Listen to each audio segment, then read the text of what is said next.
This video will cover installing SolarWinds SQL Sentry. SQL Sentry requires the .NET Framework and Report Viewer. This first screen installs them for you if they are not already installed.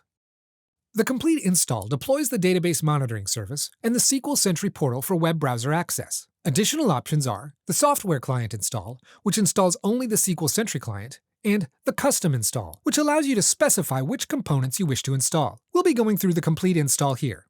For most fresh installations, you'll want to create a new SQL Sentry database, but you can also connect to an existing database.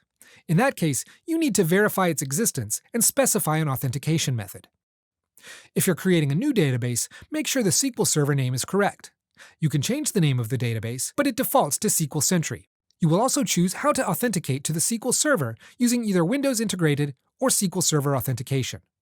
Choose Test to ensure the connection is correct. The next screen asks for the account that will be running the SQL Sentry monitoring service. If this account doesn't have sysadmin privileges on the SQL Server, please read this security article for a list of the necessary roles and permissions.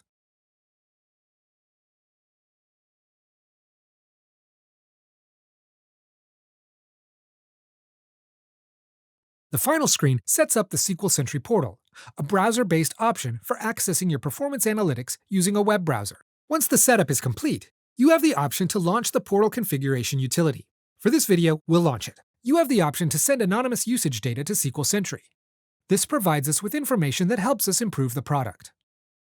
The left side lets you configure the database settings, such as the database user report and packet size.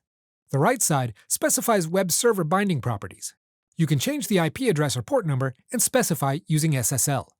You can also start and stop the SQL Sentry portal service. You can find more information on the options within the portal configuration utility once these settings have been validated. Select Verify and Save to save the configuration settings. That's it. You're now ready to start using SolarWinds SQL Sentry.